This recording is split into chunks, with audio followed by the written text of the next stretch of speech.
Di tengah kesibukan saat ini, pernah nggak sih kita berpikir sebenarnya kita ini benar-benar baik-baik aja atau enggak ya? Banyak orang terlihat kuat, tersenyum, dan menjalani aktivitas seperti biasanya, padahal di dalam dirinya sedang berjuang menghadapi tekanan yang tidak terlihat. Kesehatan mental seringkali diabaikan karena dirasa kesehatan mental bukan masalah serius, padahal kesehatan mental sama seperti kesehatan fisik, yang bisa juga menentukan kualitas hidup kita. Melalui video ini, kami ingin mengajak kita semua untuk lebih peduli, lebih peka, dan juga lebih berani membicarakan kesehatan mental tanpa rasa malu ataupun rasa takut. Faktanya, kesehatan mental itu nyata. 1 dari 5 orang pernah mengalaminya. Bisa dari teman kita, keluarga, atau bahkan diri kita sendiri. Sejak pandemi COVID-19, kasus kesehatan mental di Indonesia naik 60% karena banyak yang merasa stres, cemas, dan lelah karena mengalami tekanan hidup. Sayangnya, kita semua ragu untuk meminta bantuan karena stigma, padahal kesehatan mental dan fisik sama pentingnya, dan kita semua mempunyai peran untuk peduli. Stigma negatif terhadap kesehatan mental masih banyak terjadi. Gangguan mental sering dianggap sebagai kelemahan pribadi, kurang bersyukur, atau aib, sehingga membuat penderitanya takut dicap tidak normal dan dijauhi di lingkungan. Akibatnya, banyak orang enggan mencari bantuan profesional karena merasa malu, takut dihakimi, atau menganggap mencari bantuan sebagai tanda ketidakmampuan. Padahal, pelayanan kesehatan mental tidak hanya untuk gangguan berat, tetapi juga membantu individu memahami diri, mengelola stres, dan mencegah masalah menjadi lebih serius. Oleh karena itu, penting mengenali tanda gangguan mental sejak dini, seperti perubahan suasana hati berkepanjangan, menarik diri dari lingkungan sosial, gangguan tidur dan makan, sulit berkonsentrasi, serta perasaan tidak berharga atau putus asa. Peduli terhadap kesehatan mental berarti menghapus stigma, meningkatkan empati, dan menciptakan lingkungan yang aman dan saling mendukung agar setiap individu berani mencari pertolongan demi kesejahteraan hidup. Dari studi kasus nyata yang sudah banyak dialami, setiap hari kita bergelut dengan deadline kantor dari pagi hingga sore. Kemudian pada di malam hari kita lanjut dengan mengerjakan tugas kuliah atau kuliah online.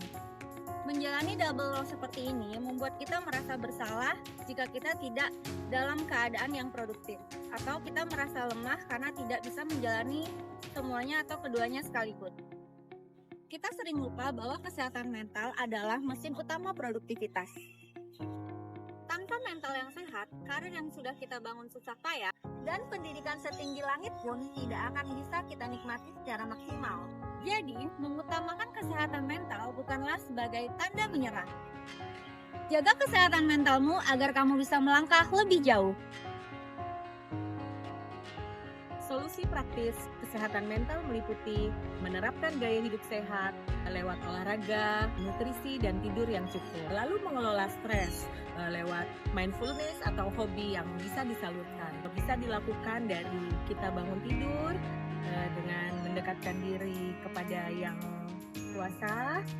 Setelah itu bisa kita salurkan melalui olahraga ringan setiap harinya, dan tentunya mempraktekkan afirmasi-afirmasi positif di dalam hidup. Gaya hidup dan kebiasaan sehari-hari bisa diterapkan dalam solusi praktis kesehatan mental.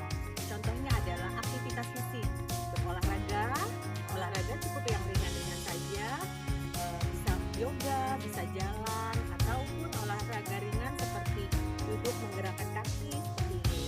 Lalu pola makan yang sehat, makanan bergizi tentunya, buah, sayur, dan biji-bijian. Selanjutnya tidur yang cukup 8 jam dalam sehari, karena kalau tidur cukup pikiran kita juga akan tenang dan rileks. Terakhir adalah batasi penggunaan gadget. Hindari menonton gadget atau membaca dari media sosial yang tidak bermanfaat. Mengelola stres bisa dilakukan dengan salah satunya hubungan yang terbuka kepada teman dan keluarga. Perbaiki hubungan sosial, jangan terlalu banyak mengurung diri di kamar.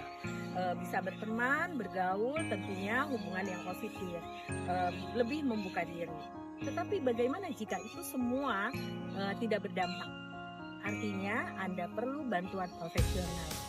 tidak perlu malu, tidak perlu sungkan, bisa dilakukan ke dokter yang bersangkutan, yang memang menangani untuk kesehatan mental kita.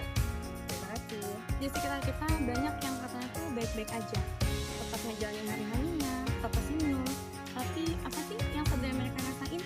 Cemas, lelah, atau bahkan banyak dari mereka yang sering merasa dirinya itu sendirian. Banyak dari mereka memilih diam, tapi sebenarnya mereka bukan gak butuh bantuan, tapi mereka itu takut dihakimi, takut dianggap lebay, atau bahkan takut ceritanya dianggap gak penting. Dan tanpa kita sadari, lingkungan yang gak peduli itu bikin orang makin menutupi diri mereka sendiri. Kita nggak perlu jadi penyelamat, peran kita cukup sederhana, cukup hadir, mau mendengar, dan tidak perlu menghakimi.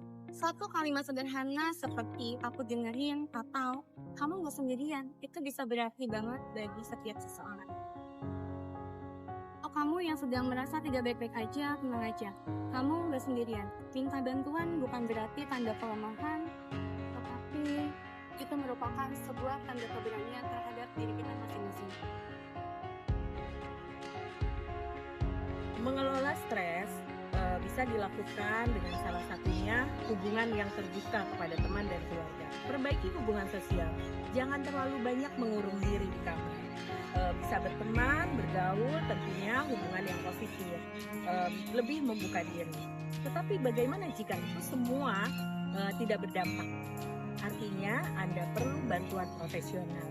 Tidak perlu malu, tidak perlu sungkan, bisa dilakukan ke dokter yang bersangkutan, yang memang menangani untuk kesehatan mental. Menjaga kesehatan mental adalah bagian dari Menjaga hidup Diri sendiri.